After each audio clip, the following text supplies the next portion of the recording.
लाला कैसे जन्मे हैं। नंदस्त्वात्मज उत्पन्ने जाताह्लादो महामनाः आहूय विप्रान् वेदज्ञान स्नातः सुचिरलंकृतः वाचयित्वा स्वस्तेनं जातकर्मात्मजस्य वै कारयामास विधिवत् पितृदेवार्चनं तथा। नंद जी के लाला भयो है, आत्मज उत्पन्न।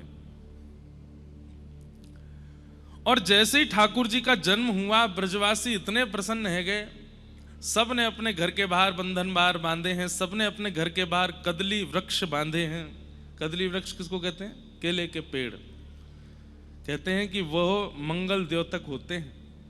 ठाकुर जी का कोई भी उत्सव घर में करना हो, गुब्बारे मत लगाइएगा। ठाकुर जी का कोई भी उत्सव घर में करना हो, कोई व्यवस्था मत कीजिएगा, लेकिन केले के वृक्ष जरूर लगाइएगा, क्योंकि वे मंगल द्योतक होते हैं। आप एक कभी अनुभव कीजिए, केले के वृक्ष खड़े कर दो, अपने आप उस स्थिति में उत्सव प्रकट हो जाता है, लगने लगता है कि यहां कोई मंगल कार्य हो रहा है, इतना मंगल द्योतक होता है। कभी भी जन्माष्टमी राधाष्टमी का उत्सव मनाइए तो ठाकुर जी के पलना पे, ठाकुर जी के मंदिर पे केले के वृक्ष दोनों दो तरफ रखो, वो मंगलकारी होते हैं। सब ब्रजवासियों ने अपने अपने घर सजाए हैं, और नंद बाबा को जैसे ही पता चली कि लाला भयो है, नंद बाबा सबसे पहले कहां गए? नंद भवन नहीं गए, यशोदा मैया के पास नहीं गए, लाला को देखने नहीं गए, सबसे पहले ब्राह्मणों के पास गए। और जितने ब्राह्मण हैं गोकुल में, सबके यहां जाके हाथ जोड़ करके प्रणाम करके निवेदन करके आए कि आप हमारे घर पधारो, और घर आकर के स्वस्ति वाचन करो। ब्राह्मणोश्य मुखमासीत बाहु राजन्यकृतः। ब्राह्मण भगवान का मुख है, इसलिए ठाकुर जी को प्रसन्न करना हो, गोवी ही विप्रैश्च वेदैश्च सतीभि सत्यवादिभि अलुब्धा दानशीलश्च सप्तैते धार्यते महि। पृथ्वी को 7 लोग धारण करते हैं। सबसे पहला गौ, दूसरा विप्र ब्राह्मण, तीसरा वेद, चौथा सती यानी कि पतिव्रता नारी और पत्नी व्रत पुरुष, पांचवा सत्यवादी अलुब्धा यानी कि लोभ रहित व्यक्ति, और सातवां दानशीलश्च दान करने वाला। ये 7 लोग जब तक पृथ्वी पर हैं तब तक प्रलय नहीं आएगा। जिस दिन एक भी गौ नहीं रहेंगी, एक भी ब्राह्मण नहीं रहेंगे, वेद का वाचन करने वाला कोई नहीं बचेगा, सती नारियां नहीं रहेंगी, पत्नी व्रत पुरुष नहीं रहेंगे, दानी व्यक्ति नहीं बचेंगे, लोभी व्यक्ति खत्म हो जाए, लोभी व्यक्तियों की संख्या अधिक हो जाएगी, उसी दिन प्रलय आ जाएगा। हम लोग बचे हुए हैं इसलिए क्योंकि ये 7 हैं। नंद बाबा ने ब्राह्मणों से जाकर के कहा कि आप पहले हमारे साथ चलो और घर आकर के स्वस्ति वाचन करो। ब्राह्मणों ने घर आकर के स्वस्ति वाचन किया। आज हमने किशोरी जी के हमारे लाल जी की जो उठी हुई भुजा है ना, ये आधा अंग जो है ये किशोरी जी है, और ऐसे जो है ये ठाकुर जी हैं। रास लीला कर रहे थे ठाकुर जी, तो किशोरी जी ऐसे नृत्य कर रही थे, ठाकुर जी ऐसे, दोनों रास करते करते चिन्ह में एक हो गए। तो आधा अंग किशोरी जी का, आधा अंग श्री ठाकुर जी का, श्रीनाथ जी का स्वरूप प्रकट हो गया। तो हमारे गिरधर लाल जी जो वो ऐसे ही हैं, ऐसे कमर पर भुजा है और ऐसे ये भुजा ऊपर है। तो इसलिए आज के दिन जब अभिषेक होता है तो विशेष अभिषेक भुजा का किया जाता है, क्योंकि वो श्री जी की भुजा है।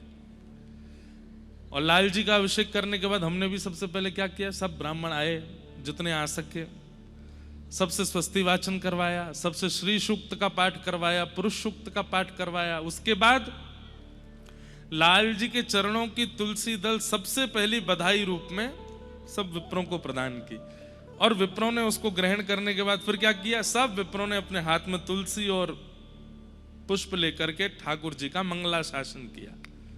एकमात्र ब्राह्मण हैं जो ठाकुर जी को आशीर्वाद दे सकते हैं कहीं भी, और ठाकुर जी स्वीकार भी करते हैं। नंद बाबा ने जाकर के ब्राह्मणों को बुलाया, ब्राह्मणों ने आकर के स्वस्ति वाचन किया, और स्वस्ति वाचन जब हो गया तब नंद बाबा ब्राह्मणों की आज्ञा से नंद भवन में गए और लाला को जाकर के मुख देखो। अभी तक लाला देखे नहीं है। गौ ब्राह्मण संतों में ऐसी निष्ठा होती है तब ठाकुर जी आते हैं। ठाकुर जी चुन के आते हैं परिवार, ऐसे कहीं ना पहुंच जाए मोह उठा के। ठाकुर जी को जब पता चले ना कि भाई ये परिवार गौ ब्राह्मण संत सेवी है, तब ठाकुर जी उस परिवार को स्वीकार करते हैं। नंद बाबा की कैसी निष्ठा है। कोट वाली दीदी बैठ जाएं,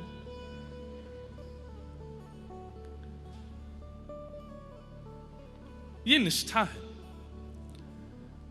सब ब्रजवासी चारों तरफ से नंद भवन के खड़े हैं और बस भुजा उठा करके बधाई हो कह रहे हैं। नंद बाबा आकर के अटारी से सोने लुटा रहे हैं, चांदी लुटा रहे हैं, रत्न लुटा रहे हैं। सब कह रहे हैं बाबा जी सब नाए चाहिए।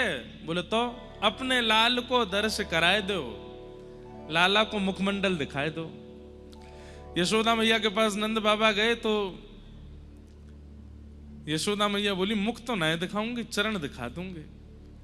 और बाहर लाकर के यशोदा मैया ने केवल लाला के चरण दिखाए। चरण देख करके ऐसे बावले भये सब ब्रजवासी, ऐसे कोमल कोमल चरण श्री ठाकुर जी के। सब कहने लगे मैया नेक दर्शन कराए दे, नेक दिखाए दे, कैसे हो लाला।